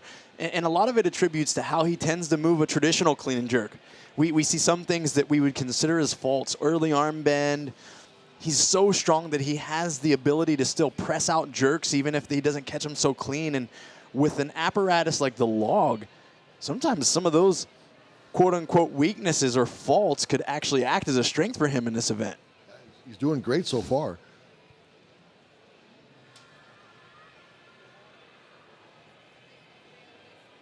Now the men are trying to stay warm before they step up to 280 pounds.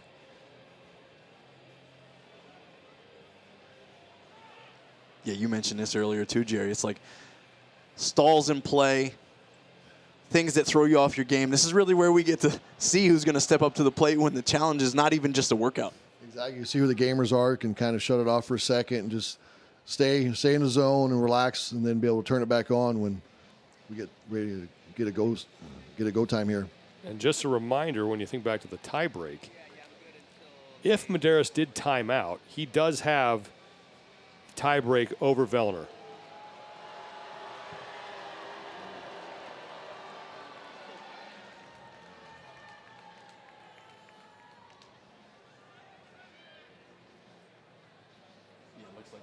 The 280 pounds is on the log. And there is Justin Medeiros, who is pacing towards the back of the pack here.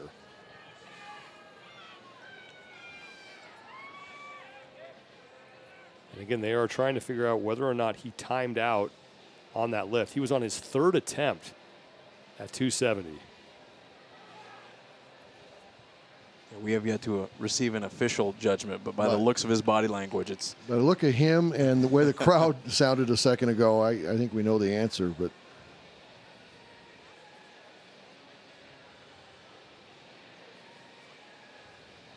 Be interesting because it had to be close. Well, the silver lining here for Medeiros is that the man right behind him in the overall standings also may have timed out as well. So Pat Vellner's not going to be able to gain any points on him. It's a different story for Roman Khrennikov. Khrennikov sits in third place. He's still alive. Now he's got to make up 60 points on Medeiros. And in order to do that, if Khrennikov were to win the event, Medeiros would have to finish 13th.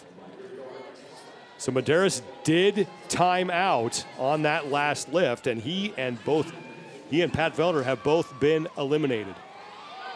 Now we start at 280. Scott Tetlow, Jack Farlow, and Tim Paulson. Tetlow is through. Yeah, he looked strong there. Now, Jerry, you mentioned foot position here. Some of these guys are starting to widen their stance almost in the initial pull. Is that something that you would encourage, or would you encourage them to start with a more traditional, like, narrow base?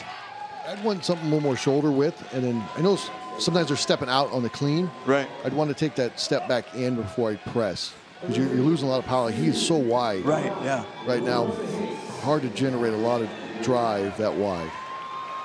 Farlow on the left and He almost Paulson did on it. the right, and Paulson will get it. Paulson is fired up. Get that man on a Echo bike right now. Anytime for Paulson. He is always fired up. Jorge Fernandez, Heinrich Haperlein, Saxon Panchik, and Nick Matthew are the next men out. Saxon Panchik fails again. Matthew's good, Fernandez is good, and Haperlein will miss. So each round so far has been a battle for Saxon Panchik. 280 pounds on that log. When he gets those elbows up in a good position and doesn't hang out there too long, he gets it done.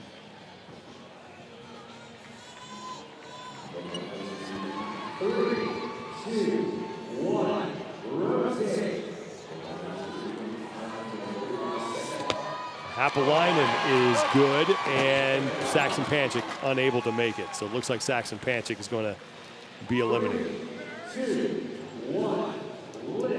Great recovery there by Henrik and able to execute on his second attempt.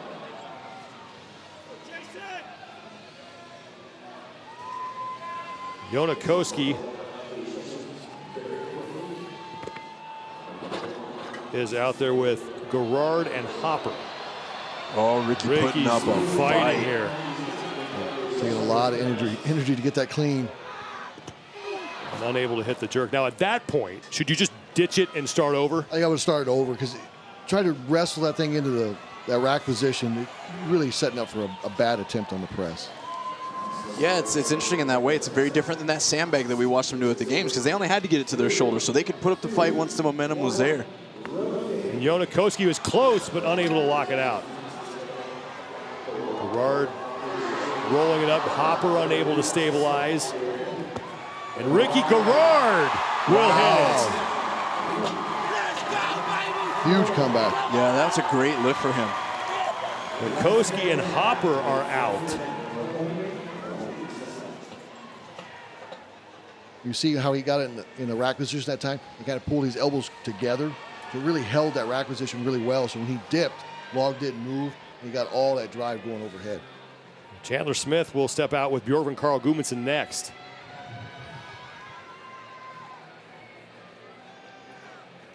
And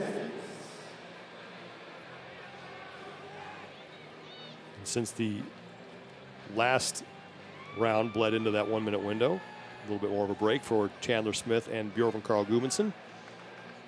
Yeah, and it's interesting how I'm watching the difference in body language from when we watched women bow out of this event versus men. It seems like the guys are feeling very disappointed, as if the weight's there and they just can't hit it, versus the women felt like maybe they were getting to weights where it was like, okay, that was it for me. I'm cool with that, like, end of my event. So I wonder how many of these guys are really struggling with the idea that they just couldn't step up and execute the way they thought they could. One thing you were saying earlier about what they've hit in barbell press. So I think they probably had those hopes that they're going to hit similar numbers. And it's just a completely different lift for them. Chandler Smith was able to make his first attempt. Bjorn Gudmundsson could not lock out the jerk. Yeah, Chandler made light work with that 280. Bjorn Gudmundsson trying to get some help here from the fans at Dell Diamond Stadium. Come on, BKG. That bar, or the log, pardon me, may have clipped the top of his head on the way down on that last attempt. And Gudmundsson was able to start his lift and unable to get under it. Now Gudmundsson bows out.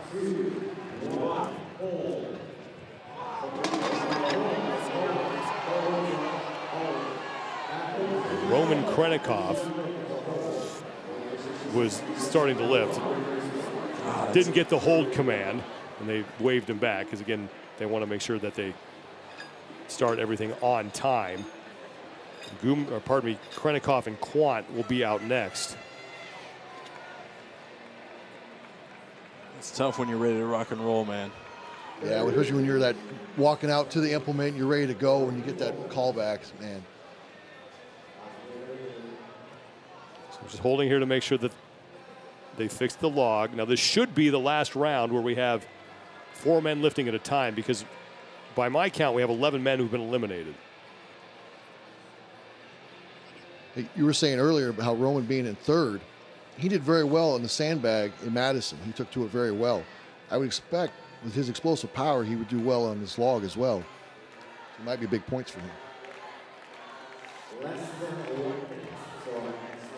We're going to wait again.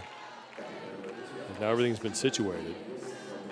Roman was ready to go, and now he's kind of pacing around there on the right side of your screen in the all black as he awaits his turn at 280 pounds. He and Sam Quant will be the only 2 men lifting here to close out this round at 280 pounds. That lion in a cage back there ready to attack. Yep.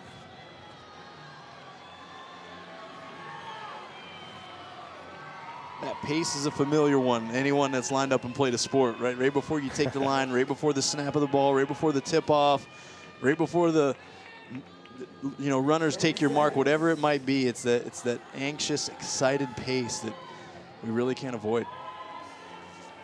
We are set. Roman Khrennikov on the right, Sam Quant on the left. 280 pounds.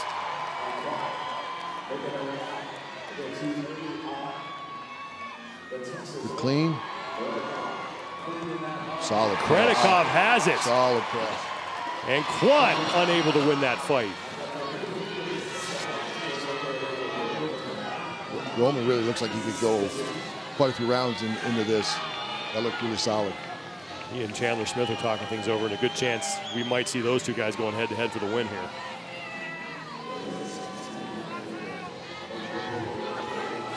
Sam Quant into this event in 4th place overall. Sam had a solid drive on that last rep. His right arm just wasn't quite locked out. Doesn't have anything left in the tank. Sam Quant bows out at 280 pounds.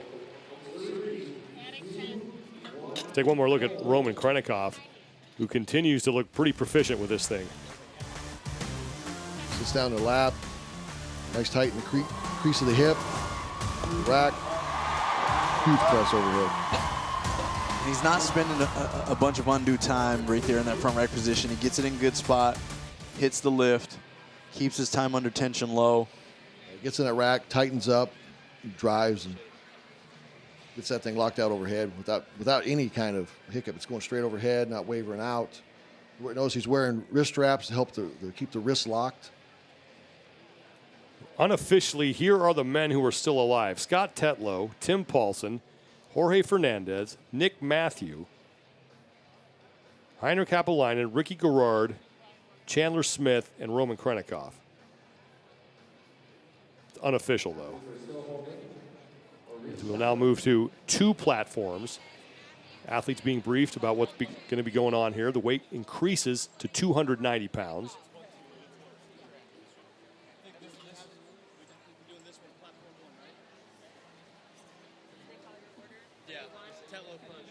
Under the lights here on Saturday night at Dell Diamond Stadium.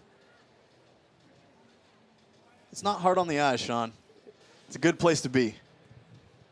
It has been a fun, action-packed day. We started earlier with the Rogue Coaster in the Strongman event. Roman Khrennikov has some fans in attendance. And we will conclude competition later on this evening with the final event for the Strongman, as Alexei Novikov is one event away from winning his first ever Rogue Invitational Championship.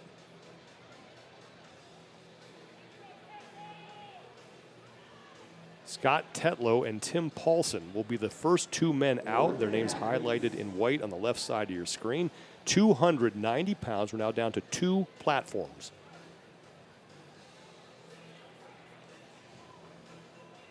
Sean Woodland with Adrian Conway, and joined in the booth by former America's Strongest Man, Jerry Pritchett, who's been kind enough to share his knowledge with us, and again, sort of the de facto strongman coach for a lot of CrossFit athletes. Yeah, this has been fun. Awesome event to watch. Just like the sandbag in Madison, all these athletes have attacked it very well. And into numbers that, you know, a lot of seasoned strongman competitors and women competitors have taken years to get to. See, Tim Paulson was psyching himself up.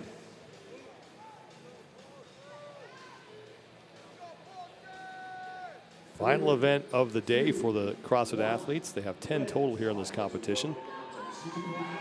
Tetlow and Paulson are ready to go.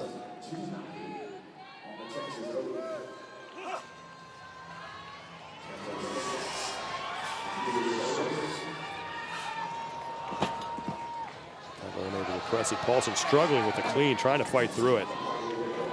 He really needs to point those handles down away from him as he pulls it in the lap. That way he can try to get high up on that abdomen. That way when he starts that drive up, he can kind of kick that log and it'll get that rotation up to the rack. He starts right here with timing those handles down. Tetlow and Paulson going again. Second attempts for each of them. Much better clean for Tetlow. Tetlow almost had it. Paulson going for his jerk, and Tim Paulson unable to get the lift.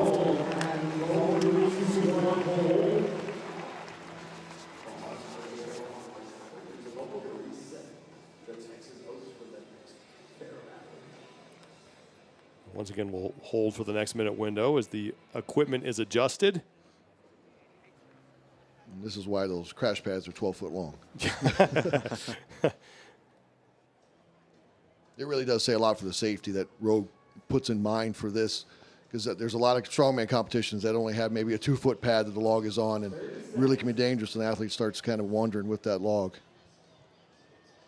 Jorge Fernandez and Heinrich Happelainen will be out next. Fernandez maybe trying to play to the crowd a little bit with the Texas Longhorn shirt. Not a bad move. Never hurts to pander. I'm sure there's some locals that love that. Yeah.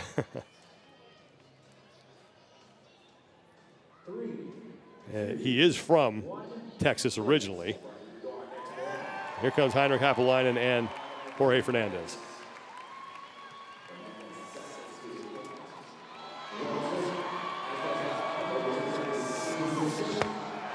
Happelainen unable to hit the jerk.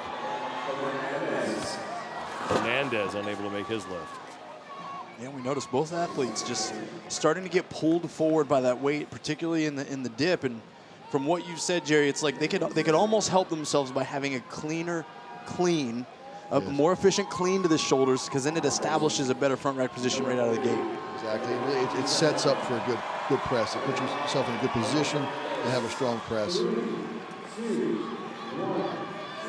It's much better. And Happelainen almost had it. Just floated out, just a bit, just enough. And Fernandez not able to hit it. Got a bad one on the knee.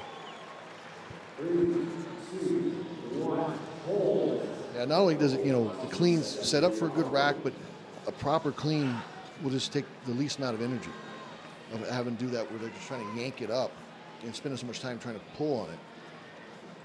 We looked earlier, Roman, he just set into it nicely, rolled that log up really nice and clean, almost like a textbook clean. Beautiful sunset here in Round Rock, just outside of Austin, Texas. Nothing like a lit ballpark at night. Beautiful, isn't it? Saturday under the lights, not a better place to be. Really great aerial right there. Nick Matthew and Ricky Garrard will be the next 2 men out. Ricky Garrard has been heading the wrong way in the overall standings right now. 11th place overall. Had a great start to the competition. Back-to-back third-place finishes, but since then an 18th, a 10th, an 11th, and then an 18th. Here come Matthew and Garrard. Get to see a man hit 290 pounds.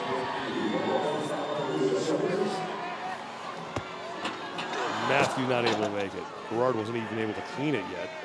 Still plenty of time in the window.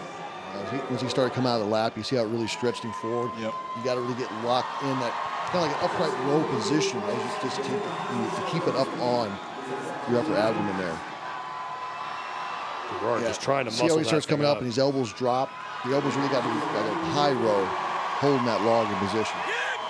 Here comes Nick Matthew for another attempt. Matthew able to make the clean. Not able to make the jerk. Garrard still has yet to complete the clean, and now he has it, but did he spend too much energy getting to this point? And Ricky Garrard just not able to stabilize it. They spent so much energy on the first couple cleans. Yeah, and one thing we learned about Ricky, I'll tell you what, he's a fighter. He's going to continue to fight until they tell him to step off that platform. You got to love that. The competitor goes out there and gives it their all until the whistle blows. Look at Chandler Smith and Roman Khrennikov. You got to love it. They're competing, but they're trying to get each other fired up. We'll see somebody hit this. They both got a great shot at crushing this. Yeah, they've had clean lifts thus far. They're the only 2 men left right now. Let's see it, guys.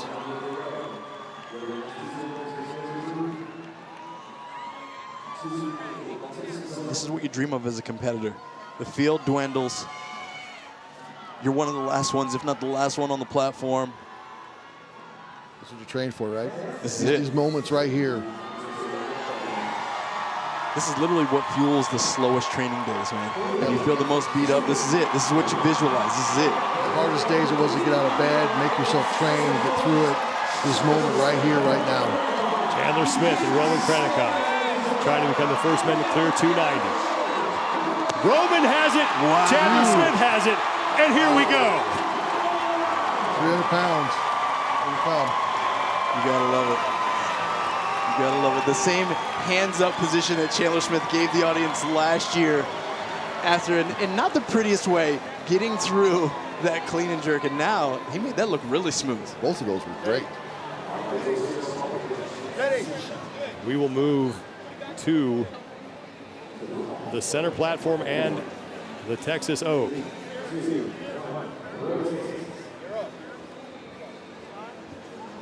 Chandler Smith and Roman Khrennikov going head-to-head for the win here.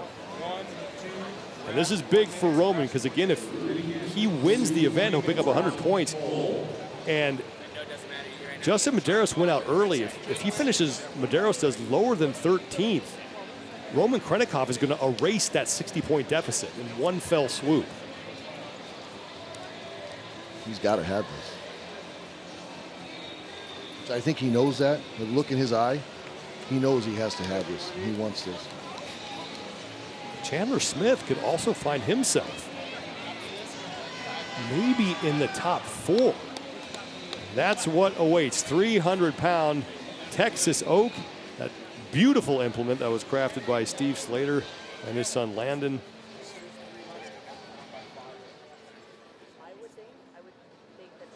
Looks like Chandler Smith's going to take the platform first. Chandler Smith is lower in the overall standing, so he will go first. 300 pounds now. There you go. It's your moment. It's trained for.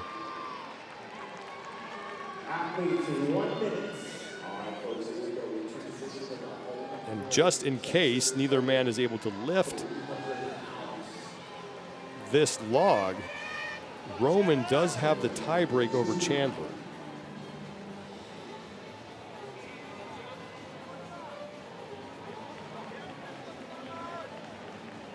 What you got to love is the unity of sports here, just being depicted. These two men don't even speak the same language. And yet they understand the position that they're in. They can relate to one another here in this big moment. This is what both of them train for. But when it comes right here, this moment, they speak this language. That's it. They know it's this the only one that language matters. very well, right? You can see that. It's like, you know, CrossFit, the strongman, the camaraderie between the athletes is what I've always loved with the, you know, with the sport. You know, there's not an athlete in the field that I wouldn't throw something from my bag to help if they needed it. You know, you want to see them hit their best lifts? I just want to do the better that they beat them. But come on, let's go. Chandler Smith up first, 300 pounds. Wow. Great clean. And he will make it. Good. Wow, game on. All right, Roman. That was Roman Khrennikov for his attempt. And Chandler Smith, his father is here watching him compete in person for the first time. Cedric Smith, who is a strength and conditioning coach for the Dallas Cowboys, played football at the University of Florida and was the fullback for Emmitt Smith.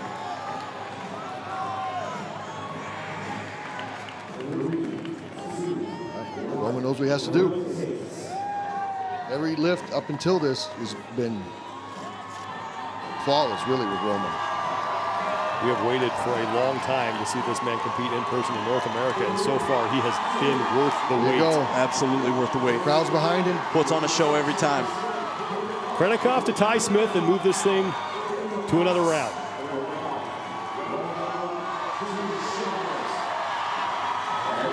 He won't get it. Clean was a little tougher than his previous cleans. It slid on him a little bit. He's really got to get that high in the abdomen and lock in that high row. Plenty of time for Roman Khrennikov, and Chandler Smith is Come on, let's go after it. trying to encourage Khrennikov to get through this weight.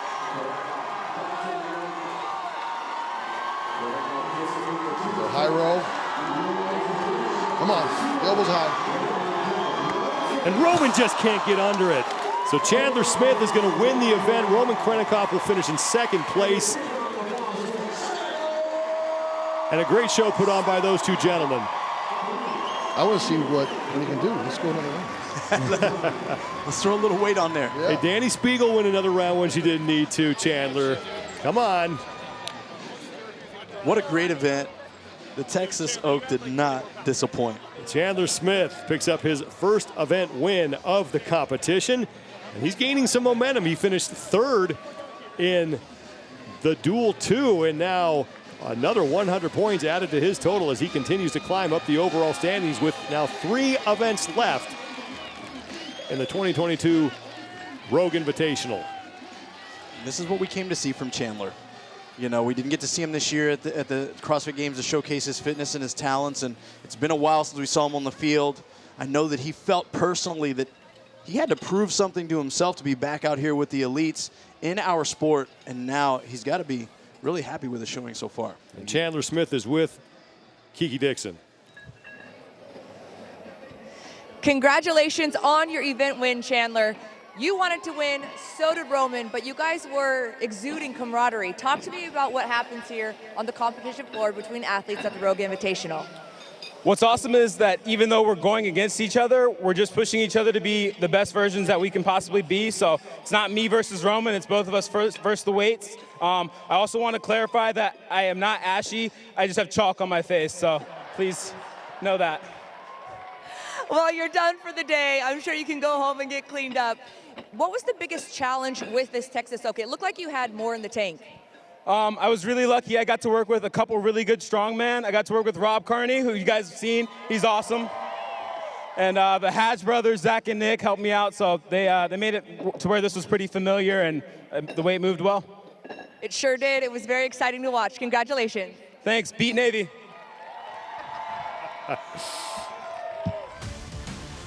Chandler Smith, and it was pretty apparent early on that he was going to be vying for the event win here. Yeah, a lot like we've been talking about throughout this entire event. Set yourself up for good overhead position with a solid clean. He did a great job keeping those elbows high, as Jerry mentioned, getting himself in a good position, driving that weight directly over his head.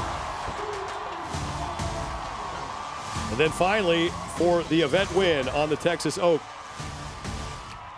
he was able to hit that lift. And he was gesturing to someone. You know what time it is. Overall standings now, Roman Khrennikov is back in the lead. Wow. He picks up 70 points on Medeiros in that event. And now back in front where he started the day by 10.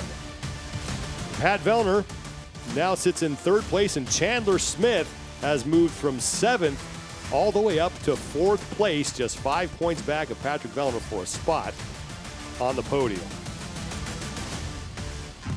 Well, that was certainly fun, and here is that final lift from Chandler Smith to win the event. Great reaction from the crowd, great reaction from Chandler. First event win of the competition. CrossFit action is done for the day. Jerry, thanks so much for coming by, man. That was a lot of fun. Learned a lot with that. Thanks for having me. That was fun. That was 2 great events to watch between the women and the men. They both killed it. And best of luck tomorrow in the Rogue Record Breakers. Looking Thank forward you. to seeing I'm gonna that. We're going to step aside for a second, hand things off to Jamie Hagia, Pat Sherwood, and Dr. Bill Crawford and the Rogue Iron game. Later on this evening, we will crown a champion in the Strongman competition. So stay with us, everybody, at the 2022 Rogue Invitational.